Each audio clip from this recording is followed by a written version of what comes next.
Hello guys, तो स्वागत है आप सभी का पीएस एक्सप्लेन चैनल में। Piyush Nainawat, thank you for 40 rupees super chat. तो चलिए स्टार्ट करते हैं।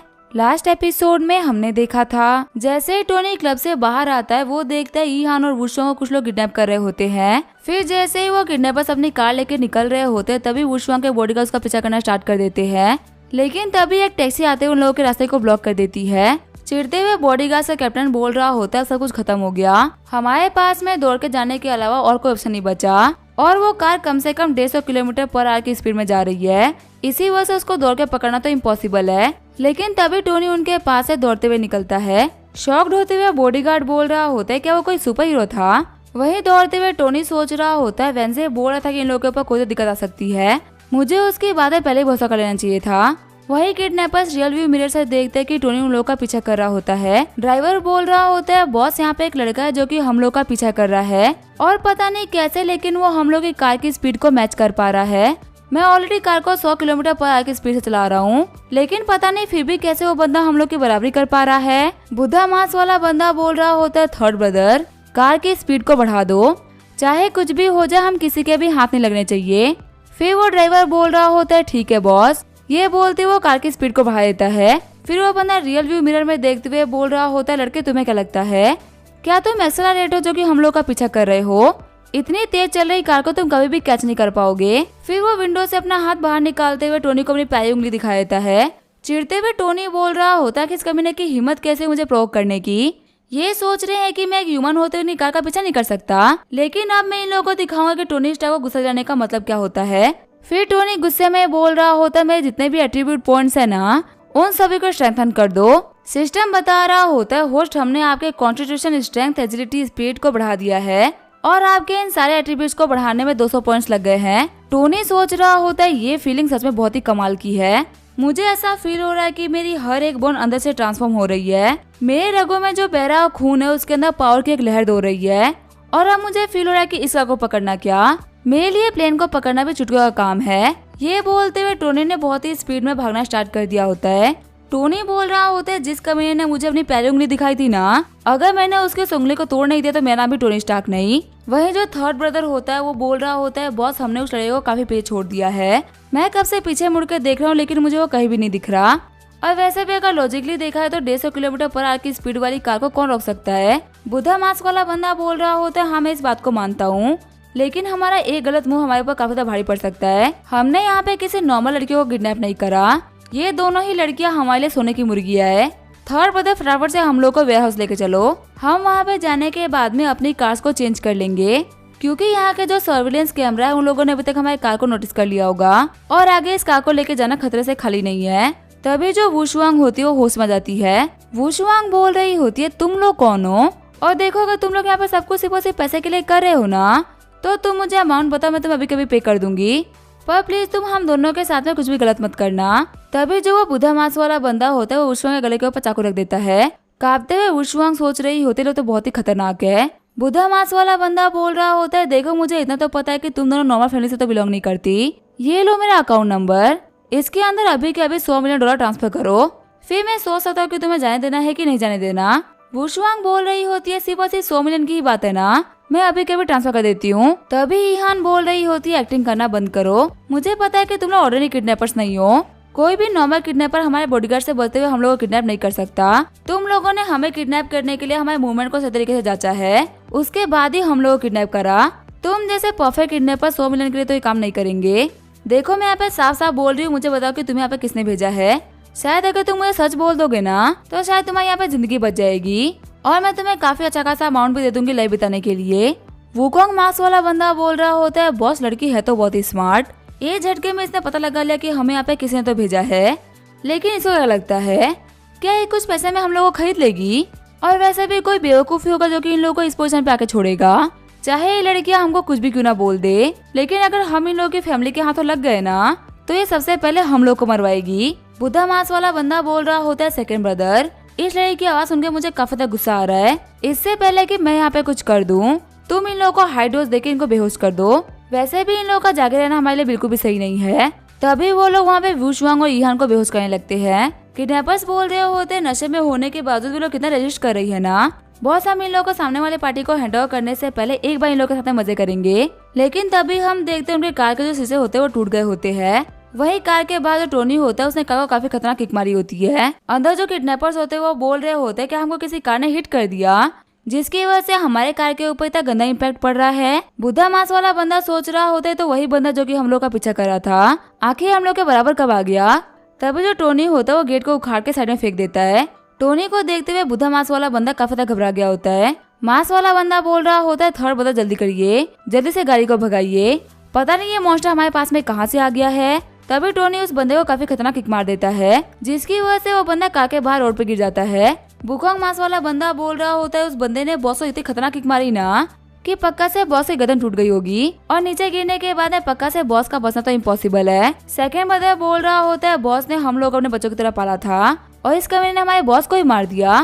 फिर वो दोनों अपनी नाइफ निकालते हुए बोल रहे होते हैं बॉस के लिए अगर हम लोग को अपनी जान भी देनी पड़ गई ना तो भी कोई बात नहीं, लेकिन आज एक कमीना हमसे नहीं बचेगा। लेकिन तभी टोनी आगे बढ़ते हुए उन दोनों को भी पीट देता है और फिर उनको कार से ही फेंक देता है। थर्ड ब्रदर बोल रहा होता है सब प्लीज मुझे माफ कर दीजिए, मैं इन लोगों की टीम का कोई खास मेंबर नहीं हूँ, मैं तो सिर्फ ड्राइवर हूँ। मैं अपनी मम्मी की कसम खाता हूँ मुझे नहीं पता कि लोग कौन थे, मैं तो सिर्फ गैंगस्टर के लिए ड्राइवर का काम करता हूँ, जिसकी वजह से मुझे काफी अच्छे खासे पैसे मिल जाते हैं।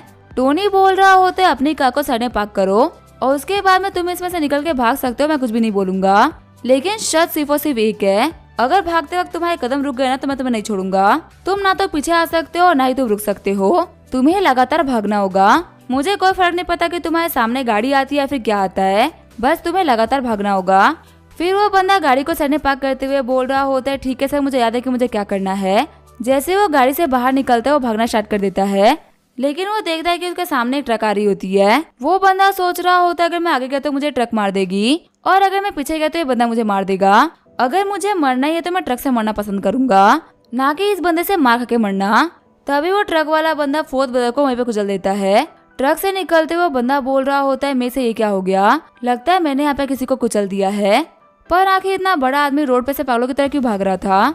फिर जो ट्रक ड्राइवर होता है वहाँ से निकल गया होता है। आगे हमें अगले दिन सुबह का सीन दिखाया जाता है। आंखें खोलते हुए ईहान बोल रही होती है कि मेरे सर में इतना दर्द क्यों हो रहा है, मुझे ऐसा फील हो रहा है कि मुझे कल बहुत ही बुरा सपना आया था, जैसे कि मैं कल क्लब गई हूँ मुझे किसी ने किडनैप कर लिया हो। पर ये तो बहुत ही अच्छी बात है कि सिर्फ से एक बुरा सपना था, वरना आखिर मैं अपने बेड पे कैसे होती। तभी घर आते हुए वुशुआंग उठ जाती है और बोल रही होती है मेरे पास में मत आना वरना मैं तुम्हें मार डालूंगी। घटिया किडनैपर तुम लोग की हिम्मत कैसे हुई मेरे पास में आने की। ईहान बोल रही होती है वुशुआंग आखिर तुम इतनी घबराई हो क्यों हो, क्या तुम्हें भी ये डरना सपना है कि तुम्हें कुछ लोग कल रात को किडनैप कर रहे हैं। वुशुआंग बोल रही होती है हाँ मुझे भी यही सपना आया, लगता है शायद तुमने भी यही सपना देखा ना, लेकिन आखिर ये कैसे पॉसिबल हो सकता है कि एक ही टाइम पे दो लोग सेम सपना देखे। फिर शॉक्ड होते हुए दोनों ही बोल रही होती है इसका मतलब ये क्लियर है कि ये कोई सपना ही नहीं था, हम लोग को सच में कल किडनैप किया गया था। वो दोनों बोल रहे होते हम लोग को एक बार न्यूज देखनी चाहिए, हो सकता है कि कल हमारी किडनैपिंग को लेकर कोई न्यूज आ रही हो टीवी पे। रिपोर्टर बता रही होती है कल रात को 10:26 पे यांग ब्रिज के ऊपर एक बहुत ही बड़ा एक्सीडेंट हुआ है। अभी तक हमें ये तो नहीं पता कि एक्सीडेंट का रीजन क्या है, लेकिन वहाँ पे बहुत सारी जाने गई है। हमें एक ब्लैक कलर की वैन के अंदर से फेक लाइसेंस नंबर प्लेट और आरसी मिली है। जब सर्विलेंस कैमरा में चेक किया गया तो हमें पता चला कि ये car through out the time 150 kilometre की स्पीड से चल रही थी और वक्त वक्त पे इस कार के अंदर से बहुत सारे बंदे बाहर निकलते गए हैं। सारे लोगों के गिरने के बाद में जो ड्राइवर था वो भी कार से निकल के भागने लग गया, लेकिन तभी उसकी तरफ एक ट्रक आने लग गई। पर ट्रक को देखने के बावजूद वो खुद को नहीं रोका बल्कि वो ट्रक की तरफ भागता गया और फिर जाके ट्रक से भिड़ गया। वैन में बैठे 6 के 6 लोगों की मौत हो चुकी है, उनमें से कोई भी सर्वाइव नहीं कर पाया।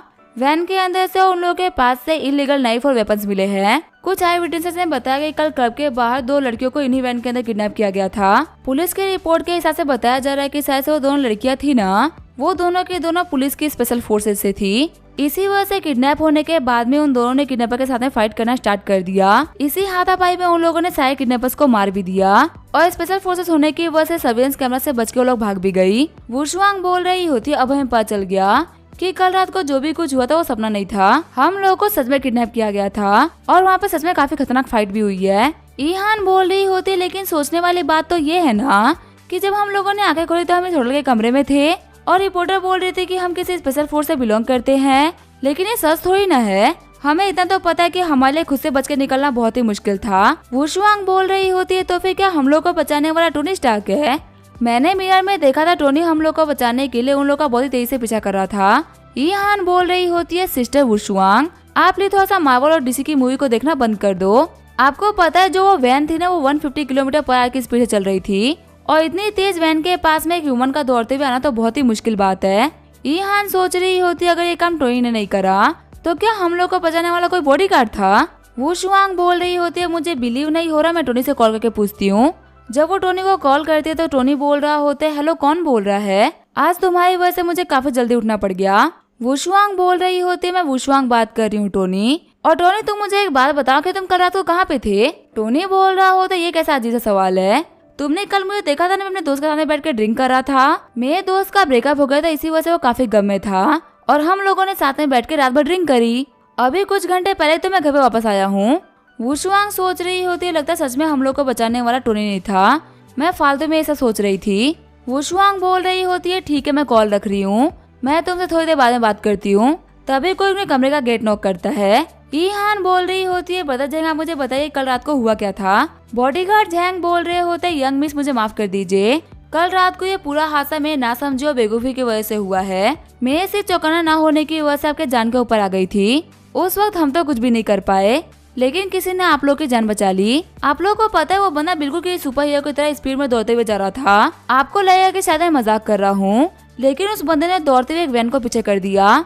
बेकार बात तो ये है कि जब हम आप लोगों तक पहुँचे तो वो ऑलरेडी आप लोगों को रेस्क्यू करके निकल गया था। इसी वजह से हम लोगों को नहीं पता कि उसने आप लोगों को कैसे रेस्क्यू करा और बाकी सारे गैंगस्टर्स को कैसे मारा। ईहान बोल रही होती है, बॉडीगार्ड झैंग बिल्कुल भी टेंशन मत लो, मैं डैड से बात कर लूंगी, आपको बिल्कुल भी पनिश नहीं करेंगे। आपको यहाँ पे किसी भी चीज का ब्लेम खुद के सर के ऊपर लेने की जरूरत नहीं है। जब मैं छोटी सी बच्ची थी ना, तब से आप मुझे प्रोटेक्ट कर रहे हो, इसी वजह से ये बात मानना तो बिल्कुल ही इम्पॉसिबल है कि आप मुझे प्रोटेक्ट करने के काबिल नहीं हो। और रही बात डैड की, तो मैं तो उनको संभाल लूंगी। बॉडीगार्ड झैंग बोल रहा होता है, यंग मिस आपका बहुत बहुत शुक्रिया। ईहान सोच रही होती है, सबसे पहले तो मुझे ये जानना होगा कि आखिर वो बंदा कौन है जो कि हम लोग को किडनैप कराना चाहता है, और दूसरा मुझे ये जानना कि आखिर वो बंदा कौन है जिसने कि अपनी जान के ऊपर खेल के हम लोग की जान बचाई। अगर टोनी से वुशुआंग ने बात नहीं करी होती ना, तो मैं भी शायद यही मानती कि टोनी ने हम लोग की जान बचाई है। पर लगता है कि मुझे चीजों को इन्वेस्टिगेट कराना ही पड़ेगा। सीन चेंज होता है, हमें किन युआन बिल्डिंग का सीन दिखाया जाता है। टोनी बोल रहा होते तो बहुत ही अच्छी बात है कि मैं फंसा नहीं। वैसे अगर मैं इन लोगों को बता देता ना कि मैंने अपनी जान की बजे लगा के इन लोगों की जान बचाई है, तो इन लोगों की अफेक्शन काफी बढ़ जाती। लेकिन ये कोई नॉर्मल इंसिडेंट नहीं था, इन लोगों को लगने लगता कि शायद मैं कोई सुपर हीरो हूँ। तो इसी वजह से फालतू का अट्रैक्शन ना पाने की वजह से मैंने इन लोगों को कुछ भी नहीं बताया। और वैसे भी आजकल तो मैं बिना किसी बात के इतना फेमस चल रहा हूँ। फेमस होने के कुछ फायदे होते तो कुछ नुकसान भी तो होते हैं। जो आपके फैंस होते हैं उनके लिए आप जो भी कुछ कहते हो कभी भी गलत नहीं हो सकता, वहीं आपके हेटर्स के लिए आप लोगों का कोई भी काम सही नहीं हो सकता। और मैंने चाहता कि मुझे पब्लिक का बैकफायर मिले। वैसे एक सेकंड रुको, मुझे याद आया, कल तो वेंजे बार में ही था ना। एक काम करता हूँ, मैं उसको कॉल करके पूछता हूँ कि उसने कल रात को अकेले बार में किया क्या। मैं गारंटी कर सकता हूँ कल रात को पक्का बहुत कुछ हुआ होगा। सीन चेंज होता है, हमें होटल का सीन दिखाया जाता है। हम देखते हैं वेंजे के फोन पर टोनी का कॉल आ रहा होता है। तभी कोई लड़की फोन की तरफ हाथ आगे बढ़ाते हुए बोल रही होती किसी टोनी का फोन आ रहा है। फिर वो कॉल पिक करते हुए हेलो बोलती है। टोनी सोच रहा होता है क्या एक लड़की की आवाज। लगता है वेंजे सच में काफी ज्यादा बड़ा हो चुका है। कल रात को उसको अकेला छोड़ के आना मेरा बेस्ट डिसीजन था। अब तो मैं गारंटी कर सकता हूँ कि वो कभी भी लाइफ में जियायू की तरह पलट के नहीं दिखेगा। मुझे इतनी खुशी तो नोरा को भी तड़पाने में नहीं हुई थी जितनी की जियायू को तड़पाने में हो रही है। फिर कॉल को कट करते हुए टोनी बोल रहा होता है मैं आगे बात नहीं करूंगा। अगर वेंजे मेहनत से कोई काम कर रहा है तो मैं उसे वो काम करने देता हूँ। लगता है जो मुझे कल बोल रहा था ना कि उसको एक लड़की पसंद आई है, शायद उसी के साथ में उसका टाका भिड़ चुका है। और शायद इसी वजह से उसने मुझे कल रात को इतनी जल्दी बाहर भी निकाल दिया था। मैं उसको लेके काफी टेंशन में था कि पता नहीं वो लाइफ में क्या ही करेगा। पर अब मेरे दोस्त को लेके मेरी टेंशन खत्म हो चुकी है। सच में वो कितना लकी है ना, किसी को सिर्फ एक बार बाहर जाने के बाद में वो सब कर पा रहा है जो कि मैं इतने सारी लड़कियां होने के बावजूद भी नहीं कर पा रहा। वैसे मुझे सियोल में काफी बोर फील हो रहा है। मुझे तियानमेन चल के फिल्म सिटी का काम देखना चाहिए। मैंने वहाँ पे खुद के लिए एक बहुत ही बड़ा विला भी बनवाया था। देखते हैं कि मेरा विला कितना बन चुका है। और मुझे नताशा ने ये भी बताया था कि डायरेक्टर स्टैनली के साथ में मिलकर वो लोग बहुत ही बड़ी मूवी के प्रोजेक्ट के ऊपर काम कर रहे हैं। वो लोग कहते हैं कि वो खुद का एक न्यू सेटअप करेंगे। तो इसी वजह से मुझे भी देखना कि आखिर नताशा ऐसी कौन सी मूवी बना रही है और आखिर उसकी मूवी कितनी रेडी हो गई। सीन चेंज होता है, हमें उड़न यूनिवर्सिटी का सीन दिखाया जाता है। एक हेलीकॉप्टर को देखते हुए सारे बंदे बोल रहे होते हैं हेलीकॉप्टर कहाँ से आया। पता अभी एक जगुआर कार हमारे यूनिवर्सिटी के बाहर आके लगी है और पक्का से वही बंदा हेलीकॉप्टर को भी यूज करेगा। इतना रईस बंदा हमारे स्कूल में कौन हो सकता है? तभी साइड वाला बंदा बोल रहा होता है, तुम्हें नहीं पता हमारे स्कूल का सबसे रईस बंदा कौन है? टोनी स्टार्क ना। तो ये पक्का से टोनी स्टार्क का ही हेलीकॉप्टर होगा। तभी टोनी वहाँ पे आते हुए अपने हेलीकॉप्टर में जाने लगता है।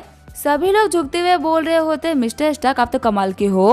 भीड़ में खड़ा एक बंदा बोल रहा होता है, वैसे टोनी स्टार्क तो बहुत ही यंग है, लेकिन फिर भी क्या उनको एक बेटे की जरूरत है? अगर होगी तो भी मुझे उनका बेटा बनने में कोई भी दिक्कत नहीं है। अब इसका क्या होगा वो हम देखेंगे नेक्स्ट एपिसोड में। तब तक के लिए वीडियो देखने के लिए थैंक यू।